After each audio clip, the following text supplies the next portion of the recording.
తెలుగుని ప్రేక్షకులకు నమస్కారం. నేను మీ ప్రశాంత్ గండియాల. దేశం ఎంతగా అభివృద్ధి చెందని చెప్తున్నా ఇప్పటికీ చాలా చోట్ల బాలికా హత్యలు, భ్రూణ హత్యలు జరుగుతూనే ఉన్నాయి. అయితే వీటిని అరికట్టేందుకు కేంద్ర రాష్ట్ర ప్రభుత్వాలు సంయుక్తంగా ఊయల అనే వినూత్న పథకాన్ని ప్రస్తుతం పరిచయం చేశాయి. ఈ పథకం వివరాలు ఏంటో వివరించేందుకు శ్రీకాకుళం ఐసీడీఎస్పీ శాంతిశ్రీ ఉన్నారు. ఆవిడ విషయాలు తెలుసుకుందాం. మేడం, ఏంటి మేడం ఈ ఊయల కాన్సెప్ట్ ఏంటి, ఎప్పటి నుంచి ఉంది, దీనివల్ల ఎలాంటి రిజల్ట్ ఉండే అవకాశం? అంటే మనకి రీసెంట్ గా కేంద్ర రాష్ట్ర ప్రభుత్వాల నుంచి మనకు ఒక క్రెడిల్ బేబీ రిసెప్షన్ సెంటర్ అని ఒక దానిని ఏర్పాటు చేయమని, దాని నుంచి అన్ని గవర్నమెంట్ హాస్పిటల్స్ లో ఈ క్రెడిల్స్ ని ఏర్పాటు చేయమని చెప్పి ఆదేశాలు వచ్చాయండి. దానిని జిల్లా కలెక్టర్ గారు ప్రతిష్టాత్మకంగా తీసుకున్నారు. ఆల్రెడీ శిశు గృహాల్లో క్రెడిల్ బేబీ రిసెప్షన్ సెంటర్ తయారవుతుంది. అయితే అది అక్కడి నుంచి మన జిల్లాలో ఉన్న గవర్నమెంట్ హాస్పిటల్స్, సిహెచ్సిస్ మొత్తం 13 ఇంటిలో కూడా ఈ రోజు ఈ క్రెడిల్స్ ని అక్కడ ప్లేస్ చేస్తున్నాం. సో దానికి ఇనిషియేషన్ గా ఇక్కడ 2 క్రెడిల్స్ ని, ఇక్కడ ఏదైతే మనకి రిమ్స్ లో మనం పెట్టబోయే క్రెడిల్స్ ని ఇక్కడ ఇనాగ్రేట్ చేశారు గౌరవ ఎమ్మెల్యే గారు. వీటి ఉద్దేశం ఏంటి అంటే, చాలా మంది అబాండెడ్ సరెండర్ చిల్డ్రన్ ని బయట పడేయడం, అన్వాంటెడ్ ప్రెగ్నెన్సీలో ఉన్న వాళ్ళని, లేకపోతే రకరకాల అసాంఘిక కార్యక్రమాల్లో వచ్చిన ఆ పుట్టిన పిల్లల్ని వాళ్ళని బయట పడేయడం, చెత్త కుప్పలో పడేయడం, రోడ్ల మీద పడేయడం, ముళ్ళకంపల్లో పడేయడం అవి చేస్తూ ఉంటారు. సో దాన్ని నిరోధించి వాళ్ళ లైఫ్ ని రక్షించి వాళ్ళకు ఒక మంచి లైఫ్ ను ఇచ్చే ఉద్దేశంతో ప్రభుత్వం ఏం చేసింది అంటే, ఈ క్రెడిల్స్ ని అన్ని గవర్నమెంట్ హాస్పిటల్స్ లో, గైనిక్ వార్డ్స్ లో. మీ ఐడియా బాగుంది మేడం. వాళ్ళు చేస్తున్నదే ఇబ్బంది పడి జరిగిందని చెప్పి ఆ భ్రూణ హత్యలు కానీ, చనిపోయి ఇదైన తర్వాత జరిగిన కానీ జరుగుతున్నాయి. పబ్లిక్ లో వచ్చి దీంట్లో పెట్టే ధైర్యం, సాహసం వాళ్ళు చేస్తారా? అదే ఇవి మేము ఇక్కడ ఇనాగ్రేట్ చేయించాము. దీనిని తీసుకెళ్లి గైనిక్ వార్డ్ దగ్గర ప్లేస్ చేస్తాం. గైనిక్ వార్డ్ దగ్గర ప్లేస్ చేశాక అక్కడ మొబైల్ నెంబర్స్ దాన్ని పేస్ట్ చేస్తాం. అది వాళ్ళు మనకి చెప్పరు, అక్కడ అది ఉండేటప్పుడు దాంట్లో ఆ క్రెడిట్ లో వాళ్ళు వేసి వెళ్ళిపోతారు. నెక్స్ట్ ఎవరు దగ్గరలో ఉన్న డాక్టర్స్ కానీ, పబ్లిక్ కానీ చూసి ఆ మొబైల్ నెంబర్ కి కాల్ చేసి చెప్తే, డిపార్ట్మెంట్ నుంచి అఫీషియల్స్ దాన్ని హ్యాండ్ ఓవర్ చేసుకుని మనకి శిశు గృహ ఉంటుంది, దాంట్లో ప్లేస్ చేసి గవర్నమెంట్ ద్వారా రక్షించి జరుగుతుంది. అయితే దానికి లీగల్ ప్రొసీజర్ అంతా కంప్లీట్ అయిపోయిన తర్వాత వాళ్ళు ఎవరు లీగల్ ప్రొసీజర్, దీనికి ఒక మనకి పేపర్ ప్రకటన ఇస్తాము. ఆ లీగల్ ప్రొసీజర్ అంతా ఫాలో అవుతాం. దానికి పేపర్ ప్రకటన ఇచ్చిన తర్వాత కూడా దానికి సంబంధికులు ఎవరు కూడా దాన్ని అంటే అఫీషియల్ గా కొన్ని సాక్ష్యాలు తీసుకొని వచ్చి దాన్ని హ్యాండ్ ఓవర్ చేసుకున్నప్పుడు పూర్తిగా గవర్నమెంట్ కి చెందుతుంది. అలాంటి వాళ్ళకి అప్పుడు మనం అడాప్షన్ కిందకి వాళ్ళని డిక్లేర్ చేస్తాం. అడాప్షన్ కిందకి డిక్లేర్ చేశాక కూడా మేము వాళ్ళని డైరెక్ట్ గా అడాప్షన్ ఇవ్వడానికి అవకాశం లేదు. కారా అనే ఒక సెంట్రల్ గవర్నమెంట్ వెబ్సైట్ లో ఎవరికైనా అడాప్షన్ చేసుకునేటప్పుడు వాళ్ళు దానిలో అప్లై చేసుకుంటారు.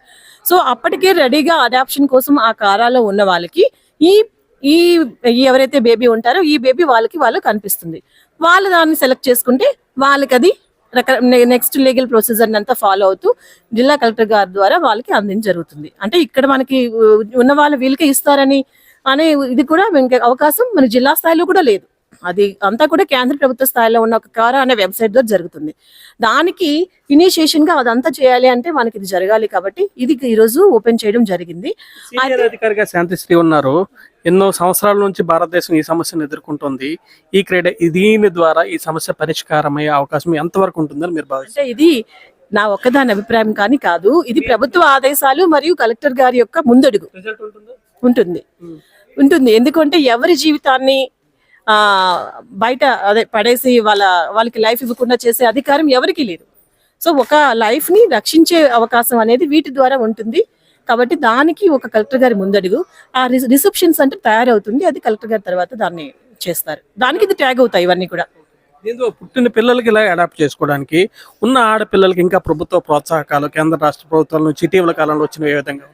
ఇప్పుడు బీబీబీపీ ఛాంపియన్స్ అనేది, అంటే ఛాంపియన్స్ అనే ప్రోగ్రామ్ కలెక్టర్ గారి యొక్క బ్రెయిన్ చైల్డ్. బేటీ బచావో బేటీ పడావోలో జిల్లా కలెక్టర్ గారు దానిని ఏ రకంగా అయినా గర్ల్ చైల్డ్ కోసం ఉపయోగించుకోవచ్చు.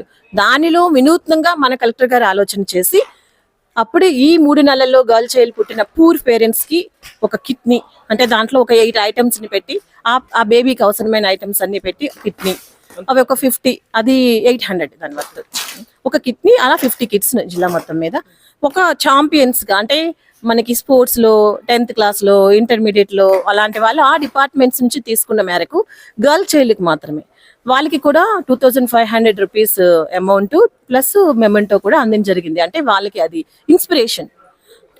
ఎంత ఎక్కువ మార్క్స్ తెచ్చుకున్నాము, మమ్మల్ని గుర్తించడం లేదు, ఇప్పుడు ఇచ్చాము కదా ఈరోజు. అంటే ఇప్పటికి ఈ అమౌంట్ కి ఈ దానికి కలెక్టర్ గారు ఏదైతే చెప్పారో అది ఈ ప్రోగ్రామ్. దాన్ని ఇంకొక రకంగా ఇంకే రకంగా అయినా వినూత్నంగా ఆలోచించుకోవచ్చు. అది అక్కడ ఉండే సమస్యని బట్టి కూడా అక్కడ మనం అవేర్నెస్ క్యాంపెయిన్స్ పెట్టుకోవడం కానీ, అక్కడ వేరే ప్రత్యేకంగా ప్రోగ్రామ్స్ రూపొందించుకునే అవకాశం అనేది మనకి ఆ కలెక్టర్ గారి ఆదేశాలకు మాత్రమే ఇది జరుగుతుంది. ఫైనల్ క్వశ్చన్ మేడం, మీరు కేంద్ర ప్రభుత్వాలు ఎంత కష్టపడుతున్నా ఇంకా ఇబ్బందులు జరుగుతున్నాయి. భవిష్యత్తులో జరిగి వాళ్ళు పలానా వ్యక్తుల ద్వారా జరిగింది ఈ వ్యవహారం, భ్రూణ హత్యలు కానీ, ఇంకో ముళ్ళ పొదల్లో కానీ, ఇంకోటి కానీ, వారిపై చర్యలు ఉండే అవకాశం ఉందా? వాటిపై చర్యల గురించి వాటిపై చర్యలు అనేది అది మనకి వాళ్ళు దొరకరండి ఎప్పుడు కూడా. ఎందుకంటే మన అందరి ముందు తీసుకొచ్చి వేరు కదా, మనందరి ముందు తీసుకొచ్చి వేరు. ఇందులో వేసే వాళ్ళు కాకుండా బయట జరిగే హత్యలు ఎవరైనా దొరికితే ఫస్ట్ కౌన్సిలింగ్ చేస్తాం. డిపార్ట్మెంట్ ద్వారా కౌన్సిలింగ్ చేయడం జరుగుతూ ఉంటుంది. చేసినప్పుడు కొంతమంది తీసుకెళ్లిపోతారు వాళ్ళు, మాకు తెలిసింది దాని విలువ, మేము మా బేబీని మేము తీసుకెళ్లిపోతారు. అలాంటివి కూడా కొన్ని సంఘటనలు ఉన్నాయి. అప్పటికి కూడా మేము దీన్ని రక్షించుకునే పరిస్థితుల్లో మేము లేము అని కొంతమంది బాగా పూరిస్తారు. ఈ పిల్లాన్ని పోషించుకునే పరిస్థితిలో మేము లేము అని చెప్పి వాళ్ళు రిటర్న్ కన్సెంట్ అనేది వాళ్ళకి ఇచ్చినప్పుడు హ్యాండ్ ఓవర్ చేసుకుంటారు. రిటర్న్ కన్సెంట్ లేకుండా ఎవరు హ్యాండ్ ఓవర్ చేసుకోవడానికి అవకాశం లేదు. ఇది కేంద్ర రాష్ట్ర ప్రభుత్వాలు చేపట్టాయి వినూత్నంగా ఈ పథకాన్ని. ఇకపై ప్రభుత్వాలకు సంబంధించిన ఆసుపత్రులన్నింటిలో కూడా ఒక ఊయల వంటి నిర్మాణాన్ని అక్కడ ఏర్పాటు చేస్తారు. ఎవరికి తెలియకుండా, ఎలాంటి సమాచారం ఇవ్వకుండా అక్కడే ఎవరైతే ఈ బాలికలను పెట్టిన పసిపిల్లలను పెంచలేము అని అనుకునే వ్యక్తుల్ని ఆ ఊయల్లో వేసుకుంటే నేరుగా ICDS వారు సంబంధిత అధికారులకు అక్కడ సమాచారం వెళ్తుంది.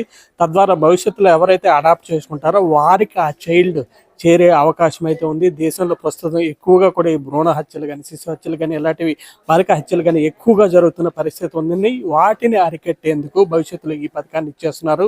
ఇవైనా కూడా సరైన దిశగా ఆ పథకం అయితే వెళ్ళాలంటే మనం అందరం కోరుకుందాం. శ్రీకాకుళం జిల్లా కేంద్రం నుంచి కెమెరా పర్సన్ ప్రసన్న కుమార్తో ప్రశాంత్, తెలుగు న్యూస్.